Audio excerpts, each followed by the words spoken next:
Bản thân Ninh thì là một người có tính sáng tạo cao, thế cho nên là tất cả những cái content hay là những cái nội dung anh đưa ra thì mình vẫn đều theo dõi hết, và mình đều vẫn cảm thấy là anh vẫn giữ được cái chất riêng trong cái branding của mình, sẽ không bị bão hòa với cả những cái bạn review khác. Ví dụ như bây giờ mọi người cũng sẽ rất là nổi với cái việc là review ồ ạt, mà nhất là kênh TikTok đăng lên thì những cái content trên cái TikTok sẽ rất dễ được quan tâm. Nhưng mà anh vẫn khá là chú trọng content ở trên YouTube, cũng như là đưa ra những cái mới. Anh thử thách bản thân ở cả những cái lĩnh vực khác, ví dụ như là làm tạp chí, làm magazine chuyên về đồ ăn, và cũng có về cả phát triển bản thân nữa. Thì mình thấy là anh đang phát triển theo một cái hướng khá là tốt, khá là ok, thế nên mình cũng rất là vui cho anh. Trong năm 2021 thì hai chị em mạnh dạn đứng ra tự làm một cái ấn phẩm về ẩm thực và phong cách sống dành cho giới trẻ tên là Nếm. Mặc dù là mới ra được một số thôi, đã bị discontinue rồi, nhưng đấy cũng là mình đã được hoàn thiện một trong những cái giấc mơ của mình là làm một cái ấn phẩm đó. Với chị Mì thì ấn phẩm Nếm nó là ước mơ trở thành sự thật. Còn với Ninh thì đó là một sự thử thách. Các bạn biết không, khi mà quyết định làm ấy thì mình rất là lăn tăn. Cái này cũng là niềm tin đấy. Mình rất là lăn tăn vì mình không có một cái mối quan hệ nào làm trong ngành tạp chí, hay là mình cũng không có một cái kinh nghiệm nào để xuất bản.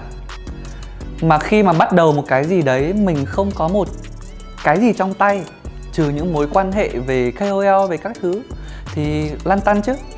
Nhưng mà đúng là chỉ từ một cái câu nói là Ninh, làm tạp chí không?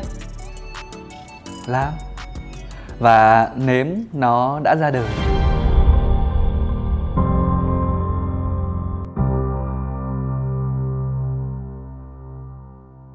Nếm ra đời sau rất nhiều sự cố gắng của hai chị em và của rất là nhiều các cái bạn ở trong team nữa. Thực sự là có rất là nhiều đêm không ngủ mọi người ạ. Nghĩ lại thì mình cảm thấy rằng là đây chính là một cái đứa con tinh thần mà mình rất đáng tự hào. Các bạn biết không, những cái đêm không ngủ ấy, một là hai chị em lên ý tưởng mood board, rồi mình tham gia vào tất cả các khâu, kể cả khâu nội dung, rồi design, dàn trang các thứ. Và thậm chí là cái đợt đấy Ninh còn nhớ là cái cột sống của Ninh này. Bây giờ là Ninh còn ngồi được cái đợt đấy nhá. Không ngồi, không đứng, không làm gì được, tại vì là nó bị ảnh hưởng. Và Ninh còn phải đi trị liệu cơ. Nhưng mà đấy, sau rất nhiều nỗ lực thì mình đã thành công. Và thực sự phải gửi một lời cảm ơn đến cho chị Quỳnh In Seoul và Bloom Books, vì đã support mình cái đợt đấy rất là nhiều để mình có thể ra đời được đứa con này. Tuy là nó vẫn còn nhiều cái chưa được, nhưng mà dù sao thì đây là lần đầu tiên hai chị em tự mày mò, tự bắt đầu một cái gì đấy từ đầu đến cuối và có một cái thành phẩm để show ra cho mọi người, nên là hai chị em cảm thấy rất là tự hào. Tự hào chứ. Với Ninh cái thử thách này nó đã vượt qua rồi, và mình cảm thấy rằng là không có gì mình không làm được cả, chỉ có điều là mình muốn hay không thôi. Package thứ hai đến từ người em Ninh Tito. Ninh Eating ở ngoài Hà Nội. Cái này là một cái project mới tay của Ninh luôn, nên là chúng mình cùng nhau đập hộp. Quên, mở ra xem nó là cái gì nhá. Giấy còn thơm mùi in. Hi chị Bi, em gửi tặng chị issue 1 của Nếm với chủ đề định vị bản thân. Hy vọng chị sẽ có thời gian enjoy khi đọc Nếm và nhớ yêu thương bản thân thật nhiều nha. Love Ninh. Check in giúp em nha. Oh, it's so cute. What did I say about handwritten notes? I love handwritten notes. Vũ Trung Ninh, editor in chief. Wow, that's legit. Bi đang cầm trên tay đây ấn phẩm tập 1 đầu tiên của Nếm. Mọi người ơi, bây giờ thì ấn phẩm Nếm số đầu tiên vẫn đang được bán trên các trang thương mại điện tử của nhà sách AZ. Tuy nhiên thì nó ra đời và nó kết thúc luôn. Hiện tại thì Nếm không còn là một cái ấn phẩm như vậy nữa. Với mình và chị Mì thì bây giờ Nếm nó đã trở thành Nếm Creative. Bản thân mình thì mình không muốn nói đến những cái gì mà mình đang làm đâu, vì mình cứ sợ là nói trước bước hôm qua. Nhưng mà thôi, các bạn team Ninh hỏi thì mình phải trả lời thôi. Thì trong năm 2022, thực ra là từ cuối 2021 thì mình với Ninh có bắt tay vào làm một cái project nhỏ có tên là Nếm Creative. Thì Nếm Creative là gì? Thì tóm gọn có thể hiểu Nếm Creative là một cái agency chuyên sản xuất các content trên nền tảng digital. Còn cụ thể thì content là gì và định hướng của Nếm Creative là gì thì xin phép được giữ bí mật. Đúng là chúng mình vẫn đang muốn giữ bí mật về những cái gì mà Nếm Creative sẽ làm trong tương lai. Và hai chị em vẫn đang rất tất bật để chuẩn bị cho cái lộ trình phát triển của Nếm. Với một cái công ty thứ hai này là Nếm Creative thì mình nghĩ rằng bản thân của mình ấy đã đến lúc phải nghĩ xa hơn, phải làm những thứ lớn hơn để có thể mang lại nhiều giá trị hơn cho chính bản thân của mình và cho cộng đồng. Lúc mà làm bạn với Ninh thì thực sự là chưa biết Ninh ở trong công việc là người như thế nào. Cứ nghĩ là kiểu nó cũng chỉ làm để cho vui thôi, rồi thế này thế kia nhí nhố. Nhưng mà thực sự khi mà trở thành đồng nghiệp và bắt tay cùng với Ninh và làm dự án thì thực sự thấy Ninh là một người làm việc rất là chuyên nghiệp, có kế hoạch, và đôi khi nó còn mắng mình vì mình bị chậm deadline của nó, hay là kiểu mình bị mắc sai lầm lỗi này lỗi kia thì nó cũng mắng mình. Thì trong công việc Ninh thật sự là một người rất nghiêm túc, rất là nghiêm túc. Trong quá trình triển khai thì thực sự phải nói với các bạn là rất tốn về cả công sức, về cả tiền bạc, về cả con người. Nhưng mà hai chị em luôn nhắc với nhau rằng là phải có niềm tin, phải tin rằng mình sẽ làm được và phải tin rằng mình sẽ thành công thì mình mới có đủ sức lực để làm. Nó cũng giống như cái giai đoạn mà Ninh bắt đầu phải tin rằng mình sẽ làm YouTube ấy, mình sẽ thành công ấy. Tự dưng Ninh cảm thấy rằng là hai cái thời điểm nó khá là giống nhau và đều phải đưa ra những cái quyết định dựa trên một cái niềm tin. Rồi một ngày trong tương lai, không xa đâu, trong năm 2022 thì mọi người sẽ bắt đầu thấy Nếm thành hình và bắt đầu được công khai với tất cả các bạn. Và nó sẽ như thế nào, ra sao thì có thể rằng là các bạn hãy chờ đợi sau Tết. Sau Tết một thời gian thì Nếm sẽ ra đời. Tuy nhiên, khi mà mình có công ty thứ hai ấy, chắc chắn rằng nhiều bạn sẽ lăn tăn rằng là liệu ông Ninh có làm YouTube nữa không? Của riêng ông Ninh không? Có chứ.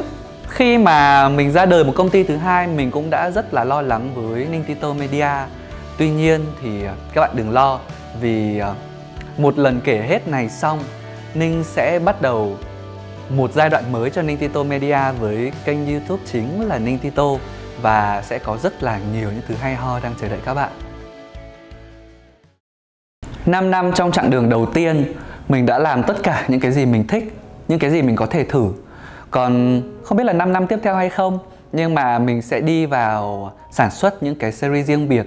Không còn là ồ ạt ngày nào cũng có clip, cứ 3 clip một tuần như vậy nữa, mà mình sẽ đi vào những cái series. Cái điều mình thực sự rất thích đó chính là du lịch. Mình sẽ đẩy mạnh rất nhiều vào du lịch. Nhưng bây giờ sẽ không phải là review nữa. Không còn là Ninh review, food reviewer nữa, mà Ninh sẽ mang tính chất giới thiệu. Tại vì Ninh hay xem phim với mọi người, phim Hàn, phim Nhật, phim nước ngoài nói chung, người ta đưa cái văn hóa ẩm thực vào trong đó rất nhiều. Còn Việt Nam thì cảm thấy là nó rất thiếu.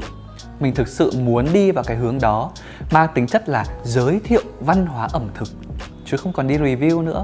Qua rồi, bây giờ các bạn khác đang làm rồi. Đấy thì đấy là cái hướng của mình. Ngoài ra thì cũng sẽ có một vài cái series nữa, nó chuyên biệt hơn, nó có chiều sâu hơn và chắc chắn là sẽ thành công hơn. Thì Ninh hy vọng rằng khi những cái series này lên, những cái nội dung mới mà Ninh làm nó lên sóng thì mọi người sẽ đón nhận nó. Tính đến thời điểm này, sau rất là nhiều sự lăn tăn, và ngay khi mà Ninh đang ngồi trên cái ghế này để tâm sự với các bạn, thì thực sự Ninh đang không muốn vào Sài Gòn nữa. Ý là không muốn vào Sài Gòn để sinh sống ấy. Chứ còn thực sự mình vẫn sẽ bay ra bay vào để thực hiện các công việc. Biết đâu sau này Nếm Creative hay là Nintito Media sẽ có chi nhánh trong Sài Gòn. Tuy nhiên thì mình vẫn muốn sinh sống ở Hà Nội, ở lại với những cái gì mà mình cảm thấy thân thuộc nhất. Có rất là nhiều clip Ninh đã chia sẻ rằng là Ninh cảm thấy hơi lạc lõng trong Sài Gòn, và có thể cái môi trường trong đấy nó sẽ lại còn khiến Ninh trở thành một con người khác. Bây giờ mình đã khác ngày xưa lắm rồi. Tất nhiên là theo hướng tích cực, nhưng mà mình mong muốn rằng là nó từ từ thôi, để Ninh có thể cảm nhận được cái cuộc sống này nó vẫn có một cái gì đấy nó là của mình và nó thân thuộc với mình. Mặc dù là ở Hà Nội thì đúng là có gia đình và có công việc, rồi có cả dưa hấu ở đây. Tuy nhiên thì lý do lớn nhất có lẽ là Mình yêu Hà Nội. Có nhiều clip Ninh đã chia sẻ về Hà Nội lắm, Ninh cũng đã từng nói trong các tập trước rồi đúng không? Nhưng mà có một cái clip này Ninh nghĩ là cần phải chiếu lại full clip vì ngày đấy Ninh làm tâm huyết và nó thực sự rất là hay luôn ý. Xin chào các bạn đang quay trở lại với channel Ninh TikTok. Các bạn thân mến, mặc dù đều sống ở Việt Nam, tuy nhiên với mỗi người sẽ có một cách cảm nhận vùng đất nơi mình sống khác nhau. Giống như Ninh vậy, Ninh vẫn hay đùa với bạn bè của mình rằng Hà Nội của mày khác của tao quá, cho tao khám phá với. Trong clip ngày hôm nay, Ninh sẽ đồng hành cùng với cả chiến dịch Việt Nam trong tôi của Facebook, giới thiệu đến các bạn một vài điều bé nhỏ về Hà Nội mà Ninh cảm thấy vô cùng dễ thương. Biết đâu các bạn sẽ tìm thấy một điều gì đấy quen thuộc gần gũi với mình thì sao? Nào hãy cùng khám phá với Ninh nhé. Có ai đã từng đến Hà Nội, được bạn bè dẫn vào những con ngõ nhỏ chỉ để ăn một món ăn thôi, rồi bảo vào đây ăn mới đúng chuẩn ngon chưa? Thật đấy, ở Hà Nội không phải cứ mặt đường mới tìm được quán ngon. Đôi khi các bạn phải lùng sục mọi con ngõ, len lỏi vào những ngóc ngách nhỏ nhất mới tìm được món mà bạn cần.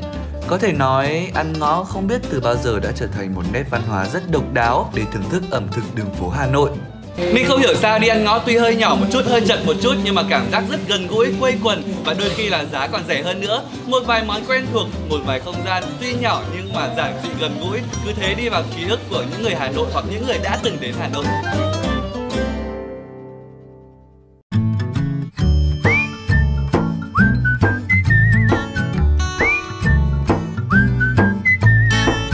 Các bạn ạ, phong vị Hà Nội không chỉ đến từ những món ăn hay cách ăn. Có một hình ảnh chắc chắn là nếu bạn là người Hà Nội hoặc đã từng một lần đến Hà Nội sẽ thấy nó hiện diện khắp các con phố. Đó chính là trà đá vỉa hè.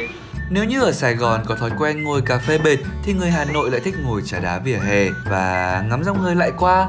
Có lẽ không đâu như ở đây, người ta lại thích ngồi vỉa hè uống trà đá như vậy. Và có lẽ cũng không nhiều nơi có nhiều quán trà đá như ở Hà Nội. Khủng khiếp chưa? Nếu có cơ hội đến với nơi đây, bạn hãy thử trải nghiệm nét văn hóa này xem sao, để thử tìm cái tĩnh lặng giữa ồn ào phố xá, để hiểu vì sao trà đá vỉa hè lại trở thành một thói quen của người Hà Nội nhé.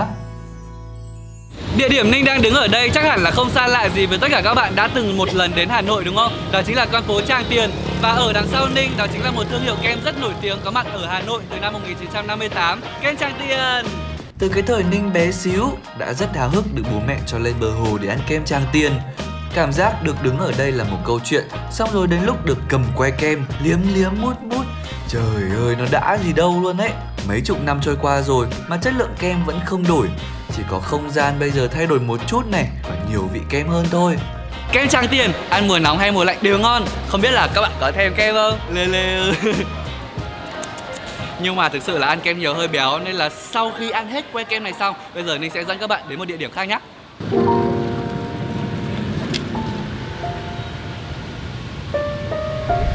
Hồ Tây là chiếc hồ lớn nhất ở Hà Nội, nơi bạn có thể tìm kiếm sự yên bình vào bất cứ lúc nào trong ngày. Bình thường thì mình sẽ đi lượn Hồ Tây bằng một chiếc xe máy để hóng gió vào buổi sáng này và buổi tối này. Tuy nhiên ngày hôm nay, ta-da! Ninh đã thuê một chiếc xe đạp để cảm nhận Hồ Tây theo một cách khác. Mà mỗi một buổi chiều khi mà Ninh lượn qua đây thấy mọi người đạp xe đạp rất nhiều. Hãy cùng lượn Hồ Tây với Ninh nhé! Ai ở Hà Nội chắc chắn đều đã từng đến Hồ Tây một lần, mà có cả người bị nghiện Hồ Tây cơ đấy. Đối với người Hà Nội, Hồ Tây là chỗ dành riêng cho những đôi yêu nhau và cả những người nhiều tâm sự nữa. Các bạn trẻ xem cái hồ như một người bạn tri kỷ, vui lên hồ, buồn lên hồ, thất tình lên hồ, cuộc đời mông lung lên hồ, không có gì làm cũng lên hồ. Cứ như vậy, Hồ Tây trở thành một nơi gửi trọn tâm tư thầm kín của mọi người. À, và nếu có dịp ghé Hồ Tây, các bạn nhớ canh giờ để đón hoàng hôn ở đây nhé. Một trải nghiệm đáng nhớ lắm đấy.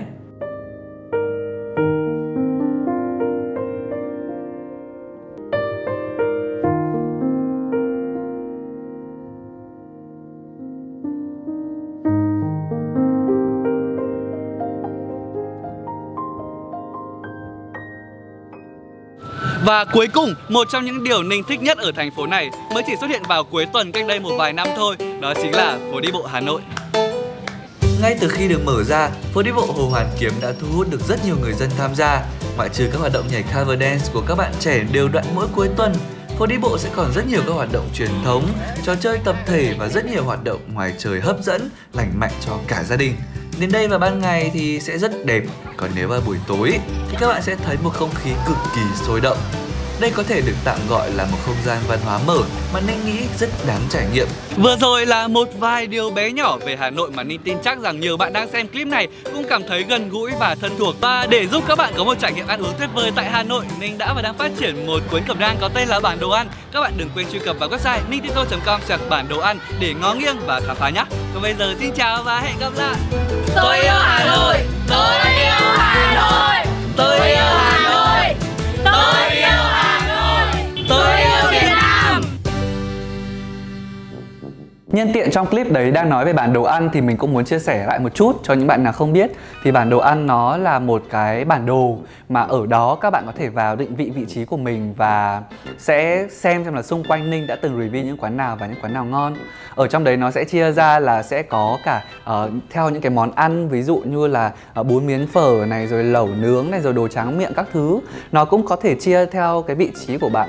Thì Ninh cảm thấy rằng là tại sao ngày xưa mình đỉnh ấy, mình nghĩ ra được cái đấy.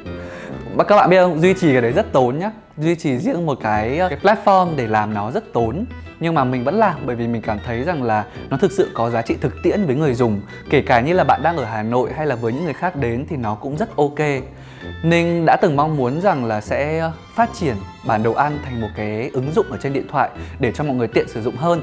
Tuy nhiên thì thực sự để làm một cái ứng dụng, Ninh nghĩ rằng là cần phải đầu tư cho nó rất nhiều, cả về cái này lẫn cái này.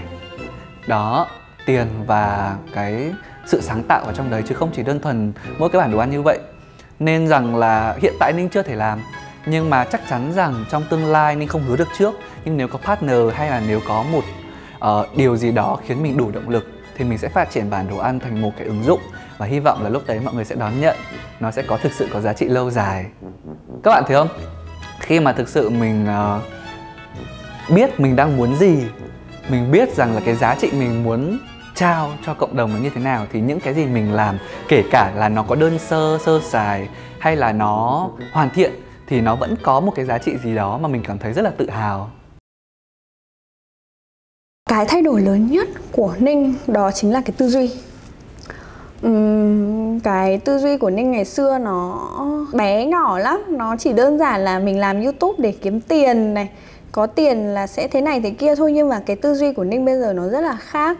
Không chỉ với mục đích là làm những cái này để kiếm tiền, mà Ninh còn muốn là mình mang lại được một cái giá trị gì đấy nó sâu sắc hơn cho đến với cả các bạn trẻ, đối với đặc biệt là đối với những cái fan hâm mộ của Ninh. Ở góc độ một agency đồng hành cùng với Ninh, chắc là từ khi mà bắt đầu hành trình cho đến bây giờ thì cũng khá là lâu rồi, cũng gần bằng cái thời gian mà công ty của Hải mở.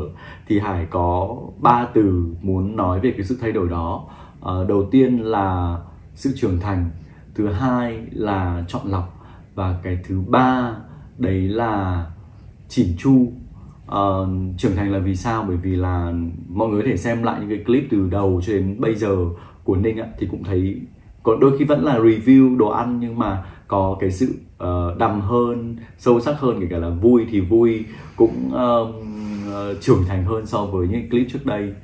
Chọn lọc như vừa nãy Hải nói, thì mỗi một job của Ninh khi mà làm bây giờ á, Ninh cũng rất là biết chọn lọc cái cơ hội, những cái nhãn hàng, những cái chiến dịch nào phù hợp với mình.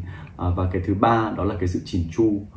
Càng ngày thì những cái sản phẩm của Ninh càng chỉn chu hơn, được đầu tư hơn cả về sản xuất lẫn idea. Và với góc nhìn của một agency làm việc với các bạn influencer thì thấy điều đấy rất là tuyệt vời. Có một điều mà mình nghĩ rằng mình có thể chia sẻ với các bạn, vì đây là clip một lần nói hết, mình đã nghĩ trong đầu rất nhiều thứ. Đó chính là về cái việc làm thế nào để định vị được bản thân của mình. Cái điều quan trọng nhất đó chính là cho mọi người biết mình thực sự là ai và mình đang làm gì là chính. Tại vì sao? Trong rất là nhiều năm vừa rồi thì ai cũng mong muốn mình có một cái hình ảnh là đa di năng. Và Ninh cũng vậy thôi.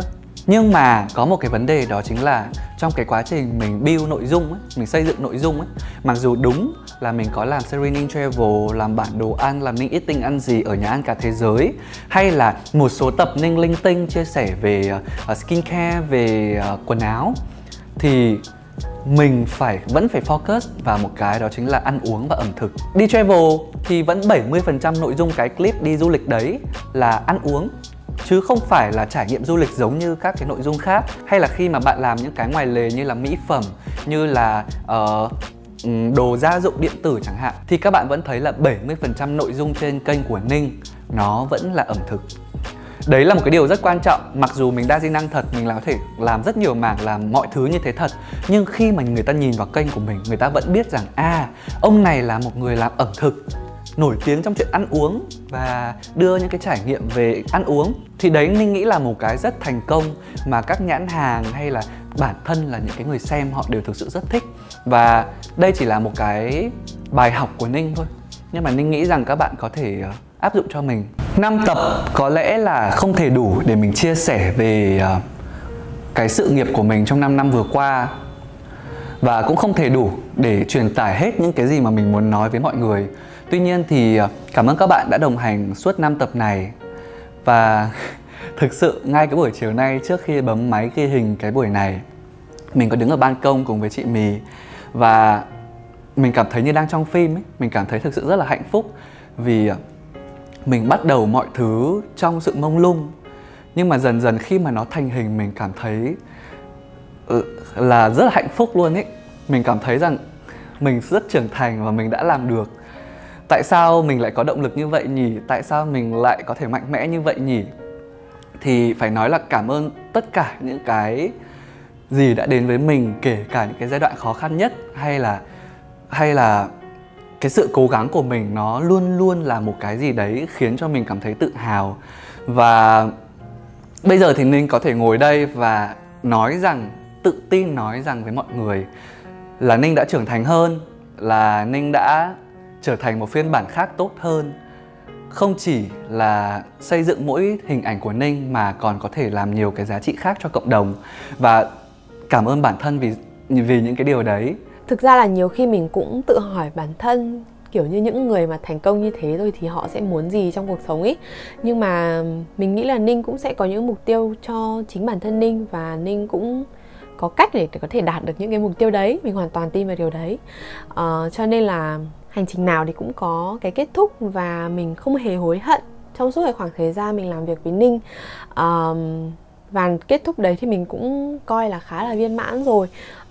Chúc Ninh thì sẽ ngày càng thành công cả trong công việc lẫn cuộc sống, biết thế nào là đủ, biết thế nào là hạnh phúc, và buông bỏ những cái không mang lại giá trị cho bản thân. Dần dần đến thời điểm này, Ninh đã vượt ra khỏi cái giới hạn cũ đấy của bản thân rồi, và đã mở rộng được tầm mắt hơn, và thực sự là bắt tay vào để làm được những cái việc to lớn hơn, hoặc là thậm chí có thể không phải là quá to lớn nhưng mà phù hợp với mình và phù hợp với con đường phát triển của team.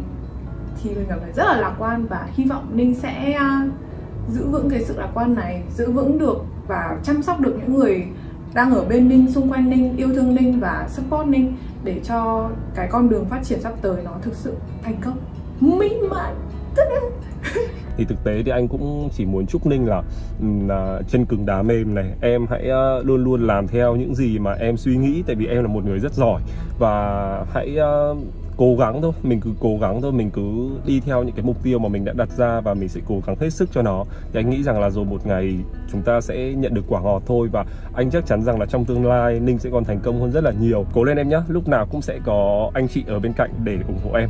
Thì hy vọng là sau năm tới 2022 thì Ninh cũng như ekip của mình và công ty mới của Ninh sẽ khởi sắc hơn, sẽ phát triển mạnh mẽ hơn, và MeTube rất mong sẽ được đồng hành tiếp tục với Ninh. Ninh tâm sự rất là nhiều với Long về hoài bão, về kế hoạch trong tương lai. Thì qua clip này thì ta cũng muốn nhắn nhủ với mày rằng là mày hãy cứ tin vào sức mạnh của bản thân mày, làm mọi việc bằng một sự tử tế và bằng một tâm huyết. Thuyền lớn thì sóng lớn thôi, nhưng mà hãy dám ước mơ và hãy nỗ lực biến ước mơ của mình thành sự thật. Mày đã thành công và mày sẽ tiếp tục thành công. Còn nếu mà có chuyện gì xảy ra thì mày luôn luôn có một view của tao. Zelis và BNT thì chắc chắn là sẽ vẫn mong muốn làm việc với lại Ninh Tito trong thời gian tới. Còn hình dung của Hải về Ninh sẽ thế nào thì chắc là Ninh vẫn ăn thôi, vẫn ăn nhiều để có nhiều năng lượng để làm việc, để đưa đến cho chúng ta nhiều những sản phẩm hay. Ninh ơi, đừng quan tâm chuyện béo gầy nữa nhé. Em thế nào cũng đẹp mà. Thực ra thì muốn nhắn nhủ với Ninh rất là nhiều thứ. Thứ nhất là muốn Ninh giữ sức khỏe. Vì bây giờ ngoài kênh YouTube của mình, Ninh đã có một cái trách nhiệm, một cái vai trò lớn hơn ở trong nếm creative. Nên là muốn Ninh giữ sức khỏe để luôn luôn đảm bảo được công việc. Cái thứ hai là muốn Ninh tiếp tục cùng chị đồng hành trong quãng đường tiếp theo. Vì chị nghĩ là bọn mình sẽ có một hành trình rất là đáng nhớ và đầy kỷ niệm. Mọi người ơi, thanh xuân bây giờ không chỉ còn là một quận của Hà Nội, hay thanh xuân bây giờ không còn chỉ là ăn và giảm cân nữa, mà thanh xuân là nơi lưu giữ tất cả những cái kỷ niệm và cái sự cố gắng của chúng mình. Ninh nghĩ rằng là tất cả những cái gì khi mà lên hình nó là một cái thời rất là đáng nhớ của Ninh. Và Ninh mong rằng là mọi người cũng sẽ như vậy. Có thể mọi người không quay vlog, có thể mọi người không show ra, nhưng mà mọi người có thể lưu giữ nó qua những tấm ảnh hay qua những kỷ niệm. Và Ninh tin rằng nếu mà các bạn thực sự mạnh mẽ thì các bạn có thể thành công. Và thành công với mỗi người là khác nhau, nhưng mà hy vọng rằng có thể 5 năm tiếp theo các bạn vẫn sẽ ngồi đây và cùng chia sẻ những thành công đó với Ninh. Và Ninh mong rằng, Ninh tự tin nói rằng 5 năm tiếp theo Ninh sẽ trở thành một con người khác. Và những cái sản phẩm của Ninh lúc đấy nó sẽ khác, nó sẽ thành công hơn rất nhiều. Cảm ơn các bạn và chúc một cái năm mới thật là vui vẻ.